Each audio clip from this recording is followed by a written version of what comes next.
You thought it was going to end 1-0, right? Oh my god, I was so ready. Hi, I'm Weston. I love talking about the Rangers, and I'm here to talk about game 49 of the regular season, where the Rangers win 2-1 in overtime over the Colorado Avalanche.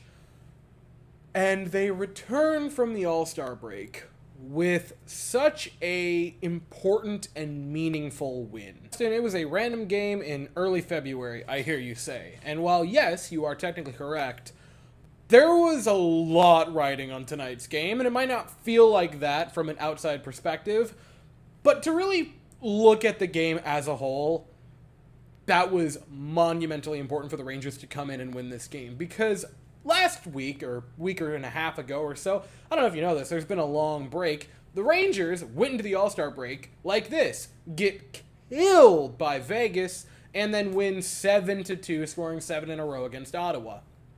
And while, yes, it is Ottawa, they still won by 5 goals and scored 7 in a row. They felt as a unit good going into the All-Star break.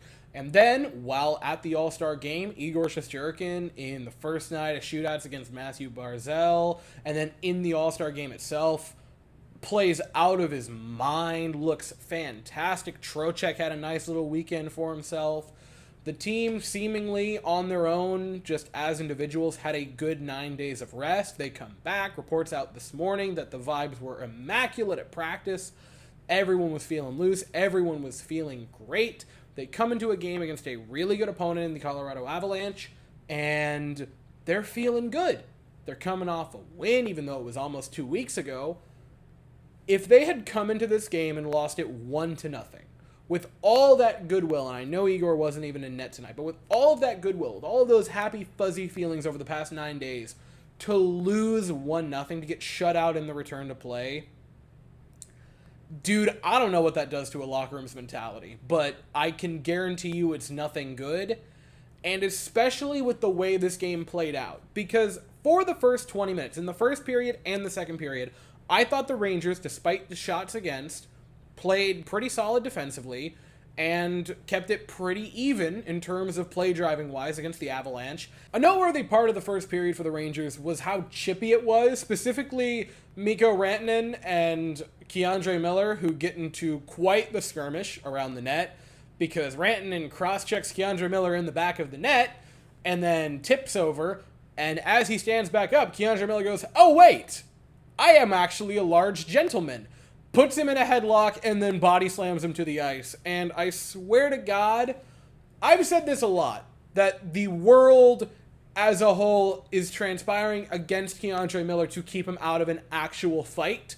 Because when they both were in the box, 100% I thought they were going to come out and drop gloves. But then the happenstance happens to where they have to wait for a stoppage, and they just don't get the opportunity. That being said, it made me think of the fact that they might have tried to skate over and convince their coaches to leave them out, which is a really funny thought to me. Like, it really felt like they had agreed to the fight, and their coaches basically just said, "We're not doing this." "Coach, so I gotta be on the ice for the face-off here." No, your line's not due for another shift. You're on the bench." "Well, yeah, no, I get that, but, like, me and that fellow over there already said that we were gonna beat the piss out of each other, so I gotta go beat him up." "Yeah, it's gonna be a nah from me, dog." And then in the third period, the Rangers ran them off the ice. They looked great for the first 15 minutes of the period.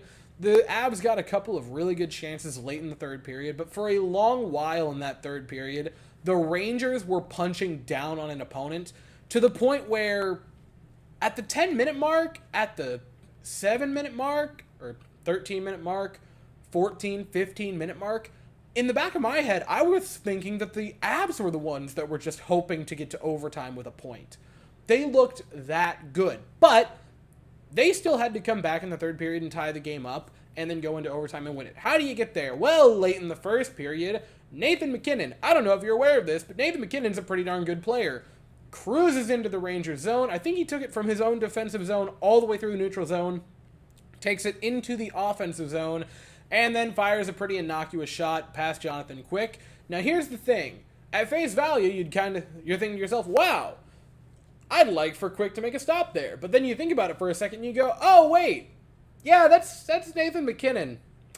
Yeah, I can kind of see how that happened. Don't get me wrong, Connor McDavid is the best player in the sport, and I think by the time his career is over with, he's going to be the best player to have ever played the sport. McKinnon's a really close second, and all-time wise, I think he's going to find himself in the top 10 category. To be dead serious, he is an unbelievable player, and unbelievable players sometimes in situations like that, superstar players on a team, when their team needs them to, they just find a way, regardless of space, regardless of how good or bad the shot looks, just find a way for the puck to get to the back of the net, and he does there. The Avs are up 1-0. But again, you leave the first period, and my thought was, wow, they didn't feel like they got outplayed. They just kind of had one shot go against them. Then you go into the second period, and it's the same story, but they don't let a shot go against them. It's still just 1-0 Avalanche. And you head into the third period, and God bless whoever on the Rangers, whether it be a player or a coach, whatever they said in the second intermission, because holy God, in the third period, the Rangers came out, and they were the Rangers that started the season. They were the Rangers from the first 30 games. They made a couple of mistakes defensively. It wasn't a flawless period. But that team that played in the third period, the way they fought, the way they skated, the way they chanced, that was the Rangers that we were thinking for the first 35 games of the season were an absolute wagon. And by God, did they look good to start the third period. But it was not until later in the third period that they finally tied the game up. A little over 11 minutes into the third period, and Peter Laviolette changes the lines up a little bit. He puts Panarin up with Mika and Kreider on the first line. It's them out there with Schneider and Miller. Panarin has the puck behind the net, and I believe it's a little bit of a give-a-go outside of the face-off circle with Keandre Miller, but he continues to carry along the boards until he gets just shy of the blue line where he starts to make a cut over to the other set of boards. Cale Makar, the entire way with Artemi Panarin, is draped over him, taking hacks at the stick. Not slashes, just hacks, trying to get him to lose possession. And Panarin, against the best defenseman in the league, muscles him over it, continues to maintain possession, gets a little tiny bit of space against Makar, fires one on net, and it finds its way to pay dirt. And this play, it's the same as McKinnon. That's why you have superstars on your team. They find a way to get a hair bit of space. They find a way to muscle the puck into the back of the net, and the Rangers tie the game up from an unbelievable play from Artemi Panarin. And you could tell from his celebration, from Mika, from Kreider, from Miller, from Schneider, with that goal, the weight of the world was lifted off their shoulders. They continued to dominate play for a few more minutes. The last 5 minutes, it felt pretty even. Overtime felt pretty even. But then another one from the second line went to work. So in the 3-on-3, the puck is in the Rangers zone, and it's a bit of a foot race between an Av and Jonathan Quick. And Quick plays the puck. I was horrified. I saw so many horrible realities flashing before my eyes, but he did not turn the puck over. He got it to Mika Zibanejad. He carries through the neutral zone into the offensive zone where he gives it to Alexis Lafreniere. Lafreniere starts to get to work, and he uses a Ranger weakness against the Avalanche. Throughout this game, there were a lot of moments where the Rangers had prolonged offensive zone control, but not pressure because they refused to shoot the puck. And that was this. He faked a look for a pass. I don't believe he was even looking at the net. Fires a no-look shot past Georgiev. He doesn't even react to the shot, and the Rangers take the game 2-1. They pick up 2 points in the standing, and they start their second half with a weight-shedding win. Things that give me tremendous hope from this game. Panarin looked as good as he ever has. He had a couple of good chances tonight. Lafreniere had a couple of chances tonight. The second line is unbelievable. The first line had a pulse, and that's big. Zibanejad had a couple of good shots. He was on ice for both of the Rangers' goals tonight, so he was a +2. He looked better. Kreider looked pretty good. Blake Wheeler wasn't noticeable, which Blake Wheeler's job on the Rangers, I don't mean this as an insult, but is to kind of just be unnoticeable and just kind of out there, not being an issue, so he was fine.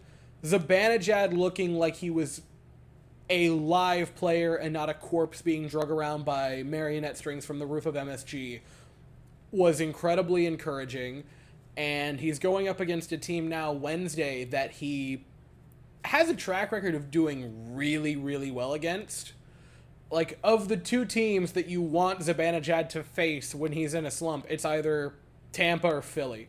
So hopefully he can have a nice night and just maybe get a goal or a couple assists or a couple of goals. Something to, like, wake him up, because by God, they need him rolling. And the star of the night, it's undeniable. Jonathan Quick was unreal in net for the New York Rangers. I'm speechless for how good he's been this season. This was another star game for him.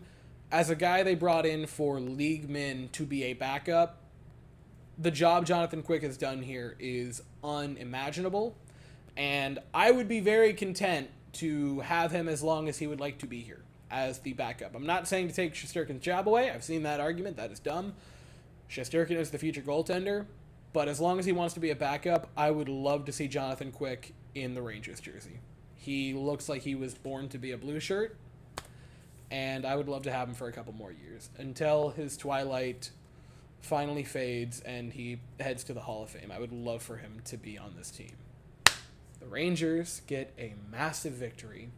They have a day off tomorrow, and they are back at it Wednesday. They are still home in MSG. They take on the Tampa Bay Lightning. That game is at 7 o'clock, and I'll be here afterwards to talk about it. But as for right now, that is all I have to say.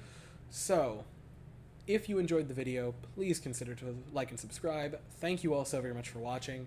I hope you all have an absolutely fantastic day, and as always, go Rangers.